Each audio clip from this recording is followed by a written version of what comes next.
Ito, dadagdag ko lang po para sa lahat ng chapter.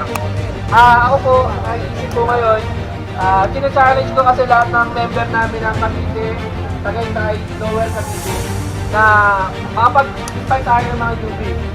So ako, inaasahan ko sana lahat ngayon ng chapter ay makapag-invite po ako ng mga newbie. Okay? So, ang isa sa naisip ko, pagdating natin ng Christmas party, meron tayong ilalaan na pa-premyo kung sino yung chapter na may pinakamaraming invite. Yun.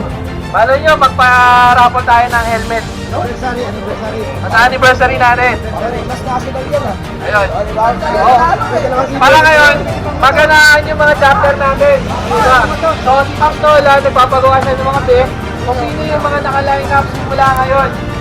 So, isasama natin yan sa monitoring kung sino-sino yung mga chapter na may mga bagong newbie na may best. So, pagdating natin ng anniversary natin, lalaban natin yan per chapter. O, ito si Cavite chapter, si Pasig chapter, may 10 na invite, yung bagong lead. So, ngayon, kung sino yung may sabihin natin kung kakayanin natin ng 3 chapter o 2 chapter na may pinakamaraming invite, bibigyan natin ng premyo. Okay? So, hindi natin maibigay yun sa lahat ng membro ng chapter. Ang gagawin natin, yung mga isang special prizes eh. Sabihin natin, Paranaque chapter, magpaparapon tayo sa kanila ng helmet.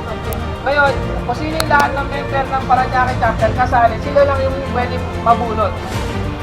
So, Maganda. So ngayon, yun yung isa sa magiging natin, challenge natin sa lahat ng member natin. Kaya natin na maging aktibo at makapag-participate pa tayo ng mga newbie natin. Okay? Kasi ako, alam naman natin tayo dito karamihan matatagal na. Diba? Diba dito, ilang taon na, magkakasama tayo, solid na tayo eh. So ngayon, ang challenge natin yung mga kasamahan natin, mag-invite tayo ng mga newbie. Oo. Parang sabi nga nila, ang kabataan, pag-asa ng bayan.